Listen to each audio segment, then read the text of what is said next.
సంధ్య ఇలా అడుగుతున్నారు, మా పాపకి డెలివరీ అయ్యి 1 నెల రోజులు అవుతుంది. పాలు సరిగా ఉండాలంటే ఎలాంటి ఆహారం ఇవ్వాలి తెలియజేయండి.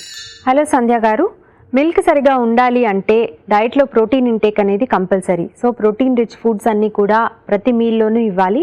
మిల్క్, ఎగ్స్, అట్లాగే రకరకాల నాన్ వెజిటేరియన్ ఫుడ్స్ కూడా ఇంక్లూడ్ చేయొచ్చు. దీంతో పాటుగా వెజిటేరియన్ ఫుడ్స్ అయినటువంటి అన్ని రకాల గింజలు, పప్పు ధాన్యాలు కూడా డైలీ డైట్లో ఇంక్లూడ్ చేయండి. వీటన్నిటితో పాటుగా వాటర్ ఇంటేక్ కూడా సరిగ్గా ఉంటేనే పాలు సరిగ్గా పడతాయి. కాబట్టి రోజు కనీసం 8 to 10 గ్లాసెస్ ఆఫ్ వాటర్ అయినా తీసుకునేలాగా చూడాలి. అలాగే స్ట్రెస్ లెవెల్స్ వలన కూడా మిల్క్ ప్రొడక్షన్ తగ్గేటువంటి ఛాన్స్ ఉంటుంది. సో మీ అమ్మాయికి స్ట్రెస్ లెవెల్స్ తక్కువ ఉండేలాగా చూసుకునే బాధ్యత కూడా మీదే.